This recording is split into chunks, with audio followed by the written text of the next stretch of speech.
A single letter, written in careful script, convinced wealthy men across 2 continents to wire money to a stranger, and the scheme is still working today. The letter arrives on expensive stationery, no return address. Inside, a story. A wealthy man, imprisoned abroad on false charges, needs bail money, just a modest sum. In exchange, you'll receive 10 times that amount once he's freed. It sounds absurd now.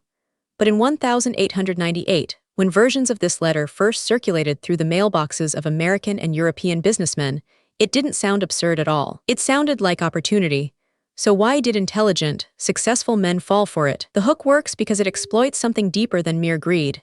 Yes, the promise of easy money matters, but what really catches these men is plausibility wrapped in detail. The letter names specific Spanish cities, often Seville or Madrid. It references real prisons. It mentions the correspondent's daughter, his business holdings, his legal predicament.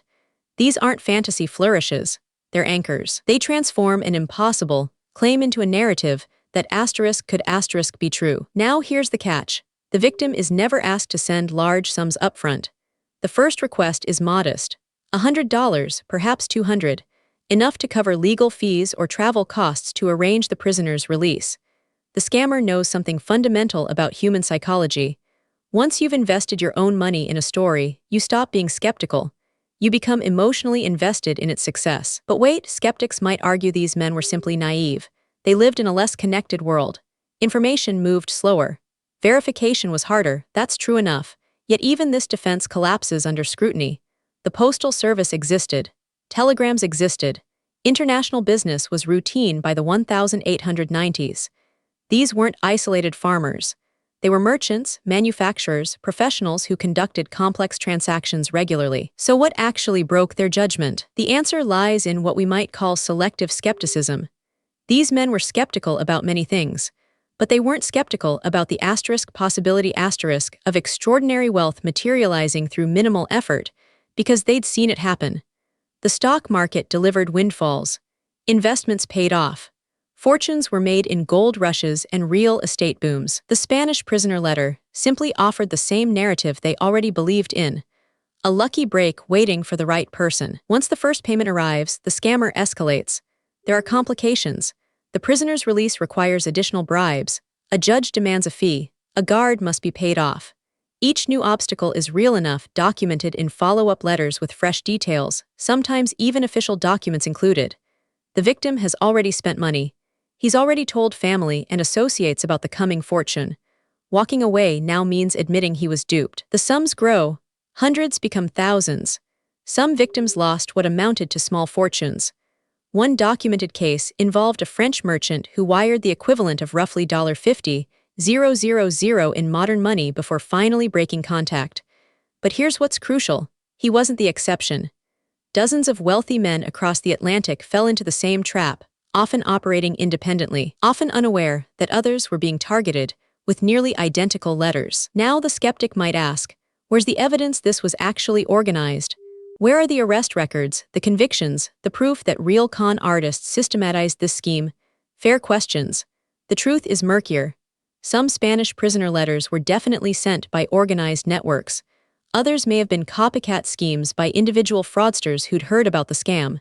The postal records are fragmentary. The prosecutions were rare, partly because victims were often too embarrassed to report being fooled. What we know is this. By the early 1900s, postal authorities on both sides of the Atlantic were aware the scheme existed. Warnings were issued. Newspapers published exposés. And yet the letters kept arriving. Variations appeared. Sometimes the imprisoned man was a nobleman.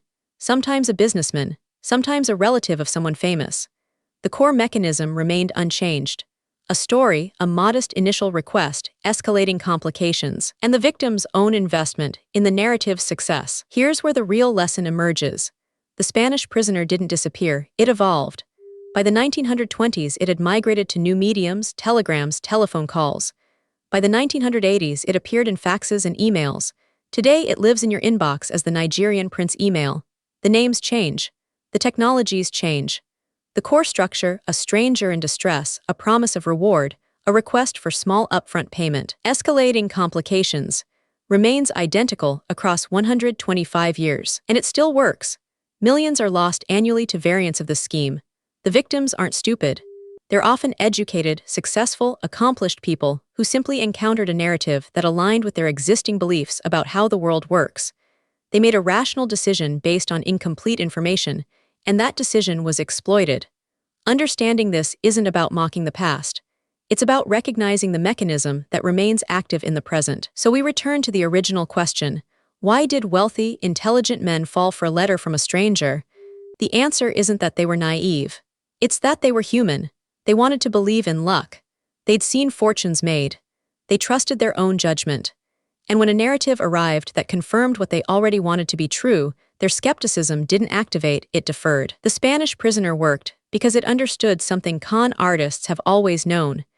The easiest person to manipulate is someone who's already convinced themselves. Subscribe for a new case every week, where we examine the mechanisms that made ordinary people the architects of their own deception. Subscribe for a new case every week, where we examine the mechanisms that made ordinary people architects of their own deception.